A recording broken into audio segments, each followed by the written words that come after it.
मलका तरन्नम नूर जहां के शहर कसूर का जिक्र पुरानी तारीख में मिलता है।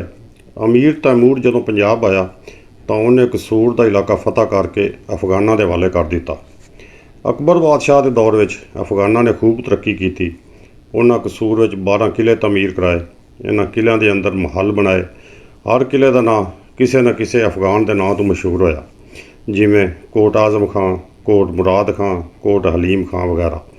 रंजीत सिंह के दौर में कसूर उत्ते सिखां का कब्जा हो गया। बाद विच सिखां कोलों ये अंग्रेज़ों के काबू आ गया। कसूर शहर रूहानी, सकाफती ते तारीखी रवायतां रखता है। रूहानी लिहाज नाल शाह अनायत कादरी ते बाबा बुल्ले शाह का हवाला ही काफ़ी है।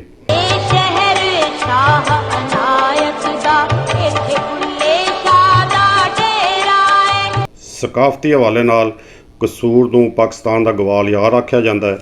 मूसीकी के वड्डे नाम हुसैन बख्श, उस्ताद गुलाम अली खां ते नूर जहां कसूर की पहचान ने। लाहौरियां की तरह कसूरी भी खाण पीन के शौकीन ने। फलूदा, अंदरसे, कसूरी मेथी इत्थों की सौगात है। चमड़े की सनत के हवाले नाल कसूर दुनिया भर च मशहूर है। 1965 में इंडिया ने कसूर ते हमला करके कब्जा करने की कोशिश की, पर पाकिस्तानी फौज ने मूँह तोड़ जवाब दे के खेम करन ते कब्जा कर लिया। नूर जहां कसूर के बार्डर ते अगले मोर्चिਆਂ 'ਚ गई तो फौजी भाइयों नूं जंगी तराने सुना के उन्हां दा हौसला वधाया।